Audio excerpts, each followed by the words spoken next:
सब विद्यार्थियों को मेरा नमस्कार। तो जैसा आप सभी जानते हैं कि पिछली वीडियो में हमने जो हमारा अध्याय चला हुआ है दो बैलों की कथा, उसके अभ्यास के प्रश्न उत्तर किए थे। तो आज की वीडियो में हम जो परीक्षा उपयोगी इसके प्रश्नों के उत्तर हैं उसको करेंगे। तो प्रारंभ करते हैं। प्रश्न नंबर 1 है, लेखक के अनुसार सीधापन संसार के लिए उपयुक्त क्यों नहीं है? सीधा सरलपन। तो आंसर देखिए इसका। लेखक के अनुसार सीधापन संसार के लिए इसलिए उपयुक्त नहीं है क्योंकि इस संसार में सीधे प्राणी को मूर्ख समझा जाता है। लेखक के अनुसार गधे एवं बैल को सीधेपन के कारण लोग मूर्ख का प्राय मानते हैं, प्राय एक दूसरे का विपरीत। इसी प्रकार सीधेपन के कारण भारतवासियों को की जो अफ्रीका में बड़ी दुर्दशा हो रही है। दुर्दशा होता है बुरी हालत। अमेरिका में उन्हें घुसने नहीं दिया जाता। तो इसमें लेखक ने कहा है कि जो व्यक्ति सीधा होता है, सरल स्वभाव का होता है, उसको मूर्ख समझा जाता है। तो जिस प्रकार से जो गधा और बैल है वो एक दूसरे के प्राय हैं, प्राय यानी कि वो सीधे हैं, तो इसीलिए उनको ज़्यादा मूर्ख समझा जाता है। और इनमें से जो गधा है, गधा सबसे सीधा है, इसलिए उसको सबसे ज़्यादा अधिक बुद्धिहीन जानवर कहा गया है। दूसरा प्रश्न है, गया को बैल घर तक ले जाने में पसीना क्यों आ गया? हीरा व मोती झुरी काछी के पालतू ही नहीं वफादार बैल थे। वे अपने स्वामी से अत्यधिक प्रेम करते थे। संयोग अचानक एक बार झुरी ने उन्हें अपने साले के साथ अपनी ससुराल भेज दिया।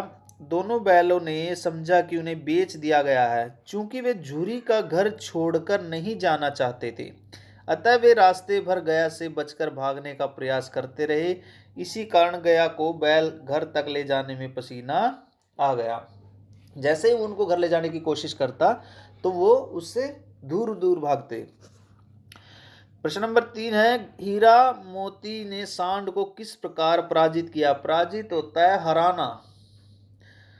हीरा व मोती समझदार व बहादुर बैल थे। उन्होंने अपने से तगड़े शत्रु सांड को हराने के लिए एक रणनीति बनाई। रणनीति का अर्थ होता है योजना।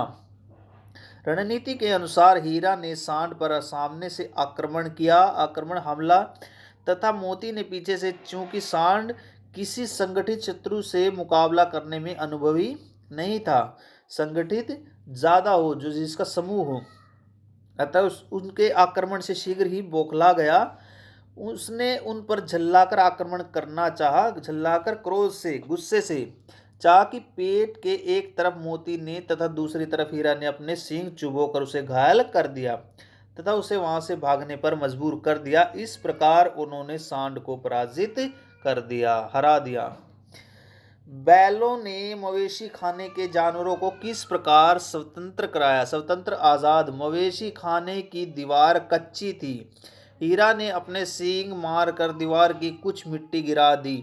अभी वह पूरी दीवार नहीं गिरा पाया था कि चौकीदार द्वारा पकड़ लिया गया तथा रस्सी द्वारा बांध दिया गया। चौकीदार के चले जाने के बाद उसके अधूरे कार्य को मोती ने पूरा किया। उसने भी उसी जगह अपने सींग मार मार कर दीवार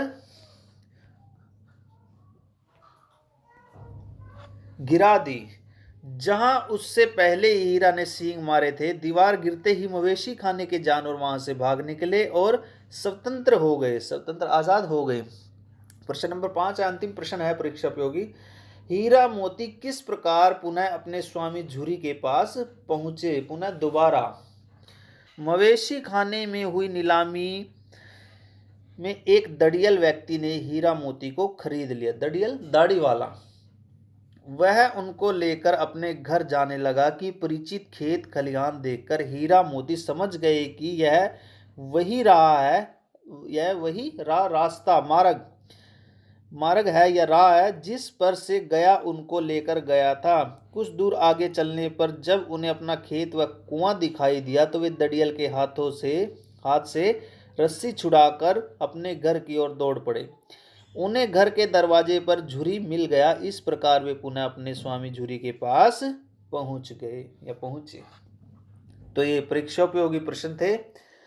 उसके पश्चात ये जो बहुविकल्पीय प्रश्न है और इसको आप वेरी शॉर्ट भी कर सकते हैं, तो इनको भी आप वेरी शॉर्ट के रूप में लिखेंगे।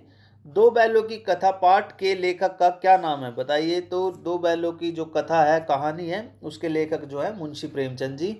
अगर आपके पास प्रेमचंद भी लिखा हुआ आता है तो ये भी आपका उचित आंसर है। दो बैलों की कथा पाठ की विधा क्या है, या किसके अंतर्गत आता है। जैसे ही पहले प्रश्न में दिखाया गया कि कथा, कथा का अर्थ होता है कहानी, तो ये संस्मरणीय है, निबंधनीय है, ये क्या है, कहानी।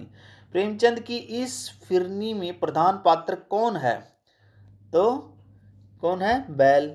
गधा किसका पर्यायवाची माना जाता है, मूर्ख व्यक्ति।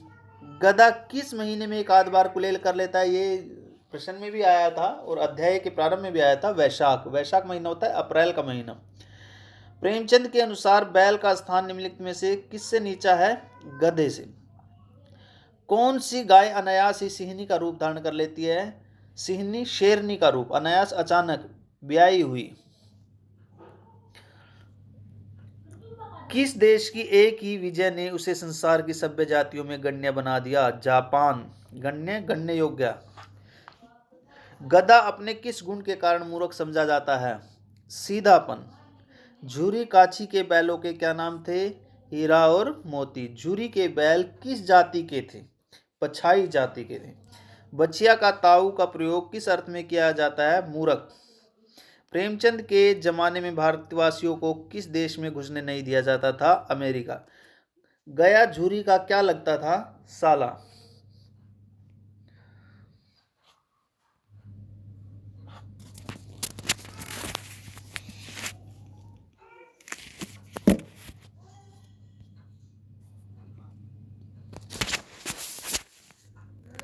अगला प्रश्न है,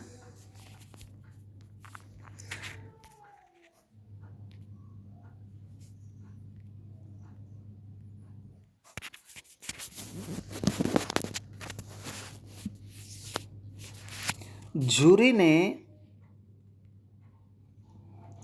ने एक बार अपने बैलों को कहां भेज दिया, तो अपनी ससुराल। झूरी के साले का क्या नाम था, गया।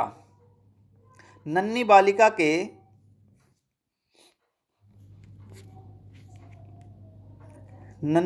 के पिता का क्या नाम था, भैरव। गया के घर से हीरा मोती को भगाने के लिए उनकी रस्सी किसने खोली थी, भैरव की लड़की ने। भूख से व्याकुल हीरा मोती ने खेत में क्या खाया, मटर। जब उन्होंने सांड से मुकाबला किया था तब वो मटर के खेत में थे। खेत में पकड़ लिए जाने पर हीरा मोती को कहाँ बंद कर दिया गया, कांजी होश में, जहाँ पर लावारिस पशुओं को बंद कर दिया जाता। मवेशी खाने की दीवार टूट जाने पर भी निम्नलिखित में से कौन से जानवर नहीं भागे थे, तो गधे। हीरा की नाक पर किसने खूब डंडे बरसाए, गया ने।